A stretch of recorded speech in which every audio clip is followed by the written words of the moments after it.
बिहार में एनपीआर को जारी नहीं करेगी। आपको करना पड़ेगा। ये इलेक्शन के लिए नहीं कह रहा हूं, ये भारत के लिए कह रहा हूं।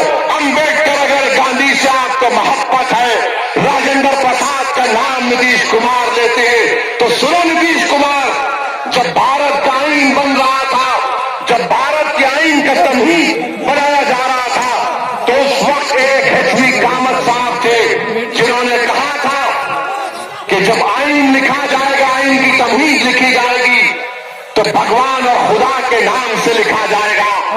तो राजेंद्र प्रसाद साहब ने जाकर एचवी कामत से कहा कि नहीं, तमहीद का आगाज भगवान या खुदा के नाम से नहीं हो सकता। वोटिंग हुई और एचवी कामत साहब हार गए। मेरे भाई, ये हमारे बुजुर्गों के फैसले थे। आज वजीर आजम इस मुल्क को मजहब की बुनियाद पर कमजोर करने चाहते हैं। एनपीआर और एनसीआर में कोई फर्क नहीं है। एनपीआर एनआरसी में कोई फर्क नहीं है। मैं किसी भी जगह पर, कहीं पर भी, कोई भी बीजेपी के बड़े से बड़े लीडर से बहस करने के लिए तैयार हूं। आओ बहस कर लेंगे, आओ बात कर लेंगे। मैं तो एक नहीं 9 मरतबा सरकार ने पार्लियामेंट में कहा कि एनपीआर और एनआरसी एक ही है। जो कागजात किताबात पार्लियामेंट में दिए गए उसमें कहा गया। मेरे अजीज दोस्तों और बुजुर्गों, ये काला कानून है और मुझे अफसोस के साथ कहना पड़ता है कि जब से ये काला कानून बना, अब तक भारत में 20-25 लोगों की मौत हो चुकी है। जामे मिलिया का आप ही का बिहार का बेटा मिराजुद्दीन को पुलिस ने यूनिवर्सिटी की लाइब्रेरी में घुसकर उसको ऐसा मारा कि अपनी एक आंख से महरूम हो गया। यही सीतामढ़ी का बच्चा है, वो अलीगढ़ मुस्लिम यूनिवर्सिटी के बच्चे का हाथ काटना पड़ा। उत्तर प्रदेश में 18 लोगों की मौत हुई और अफसोस तो यह है मुझे कि मीरठ में वहां के एसपी ने, उनका वीडियो आया और वीडियो में एसपी साहब कहते हैं, एक मुस्लिम महल्ले में जाकर कहते हैं, तुम यहाँ का खाओगे और वहां का गाओगे, तुम क्यों नहीं पाकिस्तान चले जाते? मैं इस पूरी गली को जेल में डाल दूंगा, तुमको तुम्हारी नानी याद दिला दूंगा। मैं मीरठ के एसपी से कह रहा हूं, सुनो, वो जो मुसलमान तुम्हारी वर्दी को देखकर इज्जत कर रहा था, मगर मैं आज किशनगंज से मीरठ के एसपी को पैगाम दे रहा हूं, सुनो एसपी साहब, तुम सुनो मेरी बात को, मेरी बात सुनो।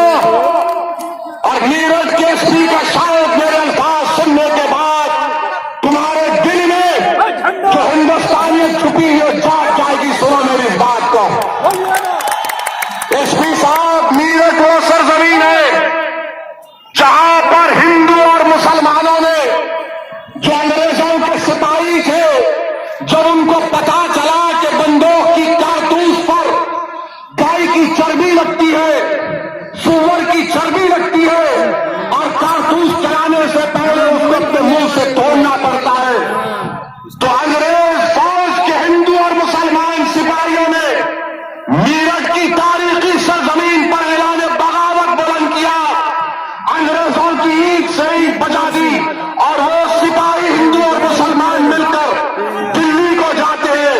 बहादुर शाह जफर से कहते हैं, बहादुर शाह जफर, अब इनकलाब बर्पा हो चुका है, आप इसकी क़यादत करिए। एसपी साहब, वो मीरठ की सरजमीन है और तुम वहां पर ठहर कर हमको कहते हो पाकिस्तान चले जाए।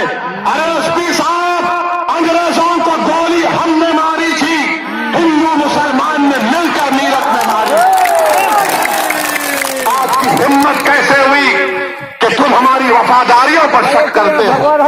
मुसलमान दिख गया तो पाकिस्तान तुमको याद आ गया, मुसलमान दिखा तो तुमको मीरठ की अजीम कुर्बानी क्यों याद नहीं? एसपी साहब, मुसलमान दिखा तो तुमको मौलाना आजाद क्यों नहीं याद आए? मुसलमान दिखा तो तुमको जवाहर लाल नेहरू क्यों याद नहीं आए? अरे बताओ, वही तो उस सरजमीन के बेटे हैं। ये मीरठ की तारीख है और मीरठ का एसपी मुसलमानों के बस्ती में जाकर कहता है कि तुमको पाकिस्तान चले जाओ। अरे पाकिस्तान हम उस वक्त नहीं गए तो अब क्यों जाएंगे?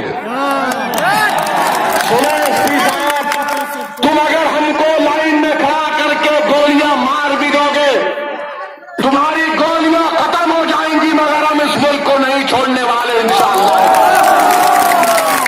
अब दोबारा हिजरत नहीं होगी। सुनो संगियों, अब दोबारा हिजरत नहीं होगी। अगर मैंने अपनी मां का दूध पिया है, अगर मैं अपने बाप का बेटा हूं तो तुमसे लड़ूंगा, तुमसे मुकाबला करूंगा। हम हर चीज कुर्बान कर देंगे इस भारत के लिए। अरे हमारा तो ईमान यह है कि जो पैदा होता है वो अपनी रिस्क को लिखा कर लाता और अपना मौत का वक्त लिखा कर लाता है। 18 लोगों को गोलियां मार दी गई। एक बच्चा मोहम्मद सलमान यूपीएससी की तैयारी कर रहा था। जिस तरह हमारे भाई आईपीएस थे, उसकी मां कहती है कि मेरा बेटा सुबह 5 बजे उठता और रात के 12 बजे तक पढ़ता, बीच में नमाज के लिए वक्त पा लेता। वो बच्चा अपने घर से निकला, गोली मार दिए, पुलिस वाले अरेस्ट कर लेकर गए। 18 लोगों की अमवात वीडियोज है सोशल मीडिया पर कि उत्तर प्रदेश की पुलिस मस्जिद की आईने तोड़ रही है, गाड़ी की आईने तोड़ रही है, और उत्तर प्रदेश के मुख्यमंत्री योगी कहते हैं कि हम इनसे पैसा लेंगे, हम इनकी दुकानों को सील करेंगे, इनकी कारोबार को जब्त करेंगे। मैं उत्तर प्रदेश के चीफ मिनिस्टर को भी पैगाम देना चाहता हूं। योगी साहब, बुलंदशहर में एक पुलिस का इंस्पेक्टर, बुलंदशहर में एक पुलिस का इंस्पेक्टर वर्दी पहना हुआ था, उसको भीड़ ने गोली मारकर उसको शहीद कर दिया। बताओ योगी, तुम्हारी हुकूमत ने मारने वालों की कितनों की जायदाद को जब्त किया?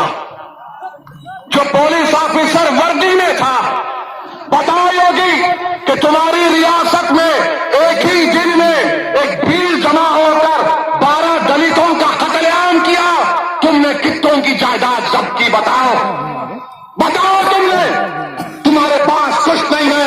मेरा नाम असद है तो मेरी जायदाद जब्त करोगे, मेरा नाम मुसलमान है तो मेरी जायदाद जब्त करोगे। नरेंद्र मोदी जी, ये आपका सबका साथ सबका विकास, ये सब झूठ है, इसमें सच्चाई नहीं है। हम आपसे यही कह रहे हैं, अगर संविधान को आप मानते हैं, इस कानून को वापस देना पड़ेगा इस सरकार को। ये गलत कानून है।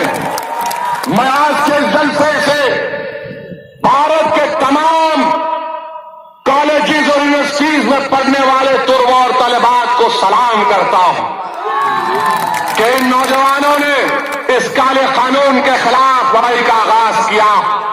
आप जहां कहीं भी जद्दोजहद कर रहे हैं, हम आपके साथ हैं, हमारी दुआएं आपके साथ हैं। ये लड़ाई मुसलमानों की लड़ाई नहीं है, ये लड़ाई भारत को बचाने की है, देश को बचाने की है, संविधान को बचाने की है। और मैं आपसे अपील कर रहा हूं, मेरे भाई, मेरे बुजुर्गों, मेरी इज्जतदार मां और बहनों, मैं आपसे एक वादा लेना चाहता हूं, और वो ये है कि मैं आपके सामने भारत की आईन की तमहीद को पढ़ूंगा, और मैं आपसे गुजारिश करता हूं कि आप तमाम उस भारत की आईन की तमहीद को मेरे साथ पढ़ेंगे। आप तैयार हैं? हम भारत की आवाम मताना तो संजीदगी से अज़म करते हैं कि भारत को एक मुख्तदर, समाजवादी, गैर मजहबी, अवामी जमहूरिया बनाएंगे, और इसके तमाम शहरियों के लिए हासिल करेंगे इंसाफ, समाजी, माशी और सियासी, आजादी ख्याल, इजहार, अकीदा,